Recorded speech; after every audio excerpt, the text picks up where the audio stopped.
Do you ever feel like a hamster on a hamster wheel, not getting anywhere new? Perhaps you've hit a plateau that has you asking, is this it? Have you accomplished all you've set out to do in life and are not feeling as fulfilled as you thought you would? It is normal at midlife to reassess what's working for you and what's not. It's also normal to want to reclaim your time, your energy, and your joy.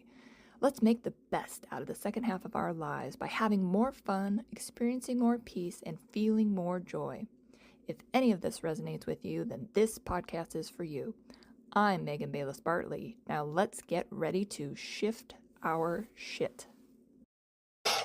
Hello there, Megan Bayless-Bartley from the Mindfulness Center, back with Elizabeth McCormack, also a therapist here. We are talking about perimenopause and menopause, and this is episode 5 of season 6, and we're talking about how our primary love relationships are affected while at least one partner is in perimenopause or menopause. So we're going to have this first part is going to be about how to communicate what is happening in your body to your partner, especially if they're male and they don't quite understand it. And then our second part is going to be about the connection and the disconnection between partners during this time, and how sometimes we can fuel the disconnection, which can create a bigger chasm, or we can really work in ways that work for us to feel more connected. So that'll be part 2.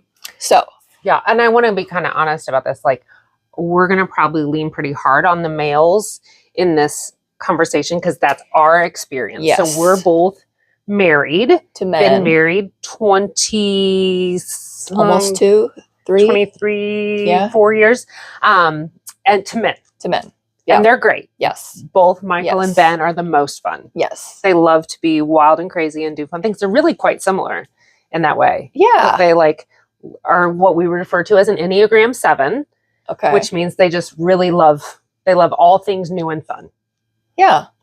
Ben was a mascot for a while. True. I mean, that's a comedian. And a comedian as a side hustle. I know, but Michael's so cerebral. He is. He's super in his head, 100%. But he's so I also want to do stand-up comedy when I'm giving a sermon at a church. True. So he likes to slide that in there. Side note, I have known Elizabeth and Michael, her husband, longer than I've known my own husband. I met Ben a year after I met you guys, because I met Elizabeth and Michael when I went to seminary for my master's degree. So we go way back. We are probably way too comfortable with one another in a lot of ways. But as therapists that are friends too, we don't feel like there's stuff we can't talk about, because it's we can talk about the boundary. We can talk about what happens when you violate boundary, what's too much, what's too little. We just have that kind of going. Yes. So no big deal. Yeah. So, okay. How would you talk to your husband if you could imagine that he has now your husband's an only child, so he didn't have sisters. My husband had 3 sisters growing up, so he was all the tampons and the blood in the toilet and whatever, he was exposed to it all. So it wasn't a weird thing for him, but how do you explain to a male partner that's what's happening in your body? Maybe you have a good analogy. You always have good analogies of I like I know my SpongeBob for my boundaries, that you're not absorbing everything. Yeah. But I like to kind of help them understand that they have just this baseline of testosterone kind of happening all the time. And so I like to kind of say no, my hormones are more like an EKG machine. It's boop, boop, boop, boop. And each one's doing something different. Every day it changes. Our levels are changing every day. And then as we move into what I have learned off the internet of cougar puberty. Okay. However you want to combine those words. And dudes go through. Are we cougars now? I guess, I don't know. I'm not willing to commit. However, I do think that like men go through midlife crisis. That used to be the terminology that we would use, that at 40, everything started to feel a little bit icky and they wanted a younger wife. They wanted excitement because I want to go buy a sports car. Adrenaline. I want to go do whatever. Yeah. And they're going to jump out of an airplane, whatever they're going to do. That's the male version of this midlife change, right? Okay. But for women, it's kind of happening too. We have to reassess our identity, which we've talked about. We have to reassess our relationship to our body, our weight gain. We have to reassess our low libido. We have to reassess what's happening. What can I control? What can I not control? Yes. And to help your husband understand, your hormones are shifting on a daily basis. And so that is why we have very intense moment of like the throat punch I mentioned before, which I realize is not very nice. I'm trying to reform my ways. However, irritability is 100% something that your partner's going to experience from you. And as much as you can do all the things on the emotional boundaries and staying in your emotional lane and not being mad at them for being mad, you're going to have less control. So it's similar to puberty. As I'm raising teenage boys and I'm seeing their and your daughter like doing teenage girls swinging for the fences with their emotions, and like I can't control it. I can't control how I feel. It all has to come out, and it's intense. Where in the past it'd be like, oh, I had a pretty moderate range of my feeling scale, and now I'm like, oh, I am red hot 10. Instead of just things that used to irritate me, I was maybe a 5. And so if I'm scaling it, I'm having more intensity now. I'm probably having more frequency of irritation.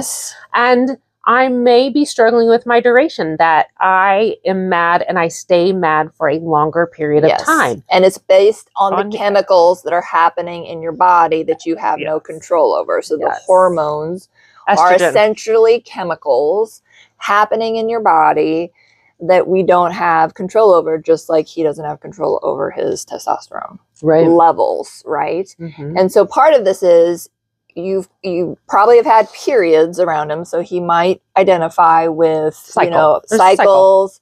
You know, whether, I want to be respectful of people who haven't had kids, didn't want to have kids, couldn't have kids, whatever, of like, maybe they didn't go through the childbirthing stuff or, that stuff.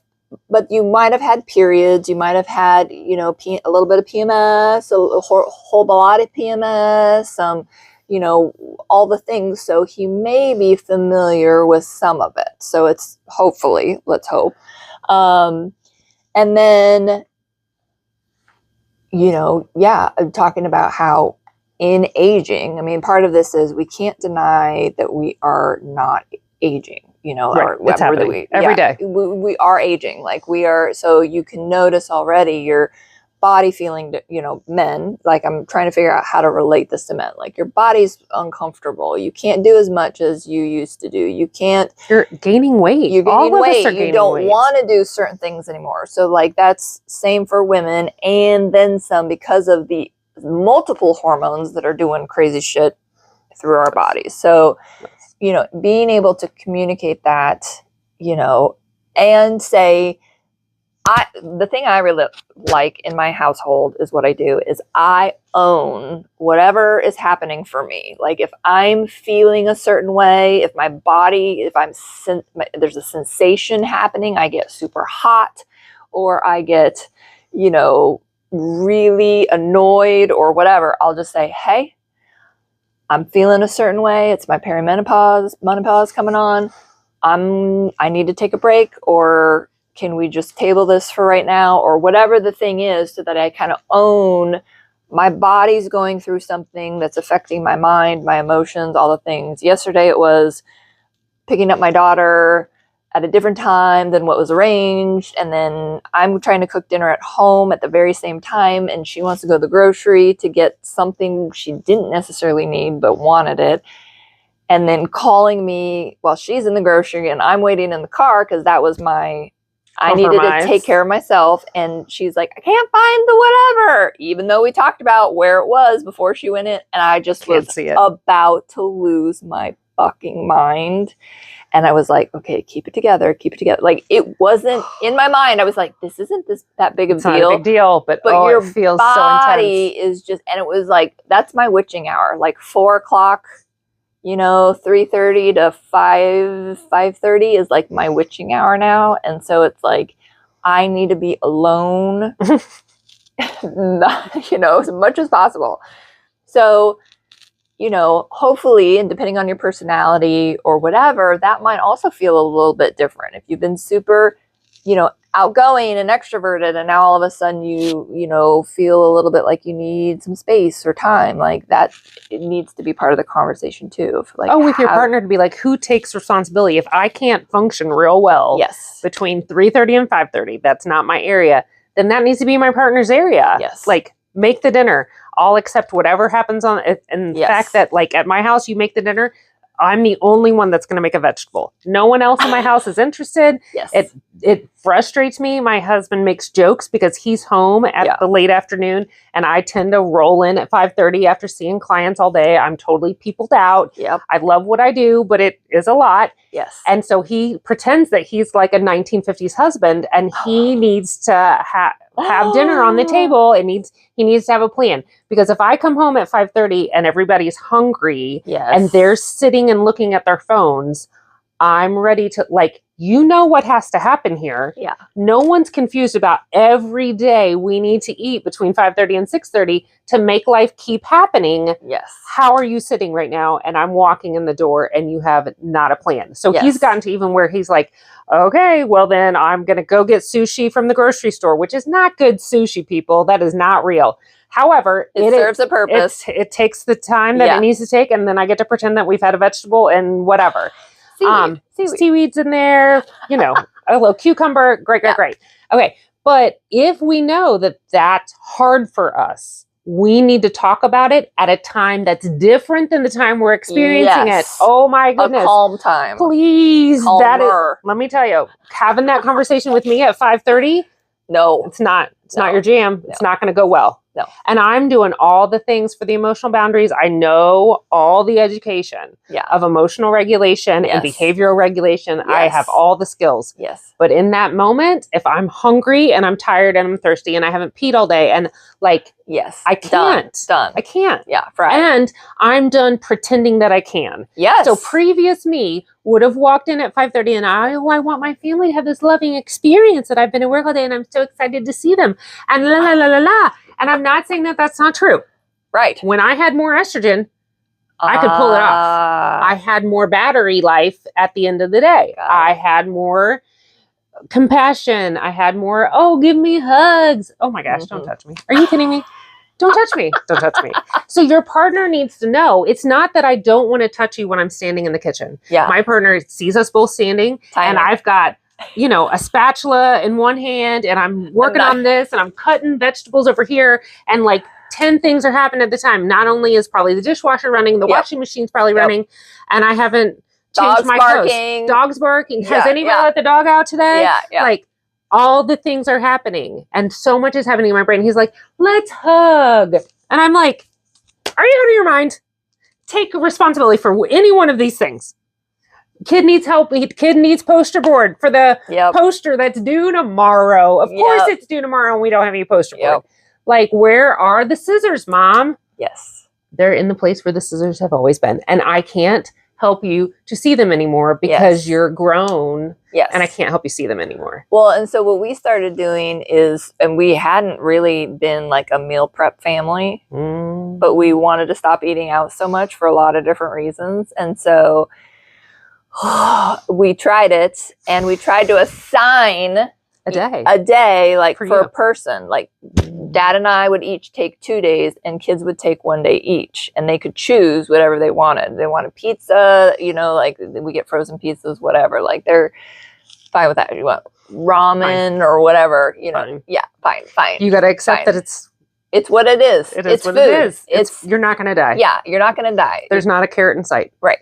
So, and then that fell off the rails. But now I'm the one pretty much, I call it first dinner, which I make the kids something before when they come home from school because they're so hungry and that affects the mood. So I'm just like, let's just make you the first dinner, and then whatever they have for second dinner later on, 7, 8 or whatever, they can eat whatever they want. But I try to have something easy and decent, like 3:34. Yeah.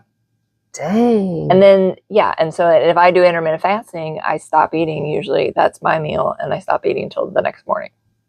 Okay. So that's one option, and then communication, because there's some days where I've had a shitty ass day and I'm like, fuck this plan. Like, I'm done with this. Mm-hmm. And, one of the kids will be like, hey, what's for dinner? And I'll be like, whatever Cereal. You can find.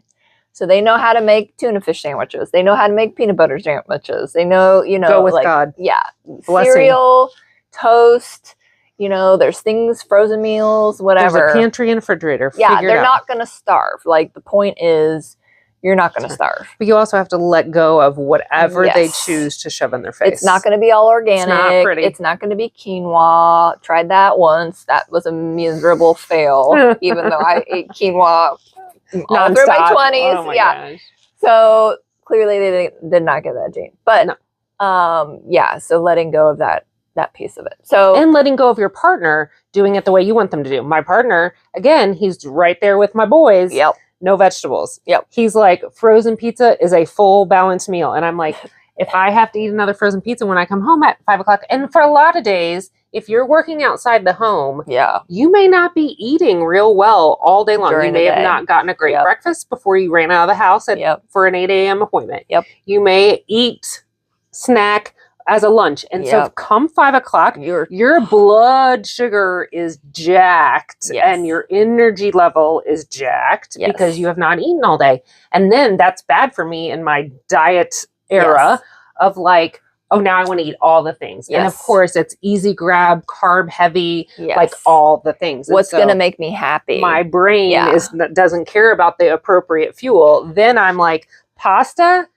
All of it. All the non-glutens? Let's not do the non-glutens. Yeah. Right. So we've got to kind of manage this a little bit better in this phase of life. I'm not saying that later on, and maybe it'll go back and I'll eat like a bird and it won't be a big deal and I won't have such an emotional connection to food. Yes. About my fuel, about I want to eat something to celebrate that the day is over or that I've done a good job or that whatever. Like I have all these connections. But I know it affects my mood. Yes. I know it affects my mood. So we're talking about, it's interesting that we're talking about food and meal planning. And your partner. And your partner, like in relation to the partner. And if you think about this, this is one of those, the mental load. One of the things that women tend to take on is nutrition and, are we getting enough food? Did I go to the grocery? Do I have things ready? If my husband calls and say, how do I do this? Or is my husband the cook and my husband's going to be the one, but again, this goes back to how do we communicate these things? Like this is the time, if you haven't already, to start giving responsibilities to other people. Give it away. Yes. Back. If you haven't listened to our mental load episode, listen to that one because that's really helpful because we don't need to carry that whole mental load. And, a lot of the mental load does revolve around partners and kids and all the things and appointments and whatever. So if we can start to give those back to them, either in certain ways or in all ways or whatever, as they get older, that's something to think about, is how do we empower them to do the things? Because if we don't, then they're constantly relying on us. Well, let's also like weave in the sexual relationship. How can we empower our co-parent and our partner of like, okay, if you want something from me and I'm not interested in giving it to you, you want touch, you want something from me, you come up and grab affection. A boob. Yeah. I'm probably in the middle of the kitchen. That's not romantic. No. And that is completely based on something you want. Yes. And we've got to start paying attention to how is my partner engaging with me, communicating with me, coming at me? Is it about their need or is it about my need? Yes. And I know that we overlap those needs when we say, what's the relationship need? Yes. But all of those pieces kind of got to fit into the puzzle. Yes. And I think we've got a hard time kind of saying to my partner, I want us to be more touchy. Yes.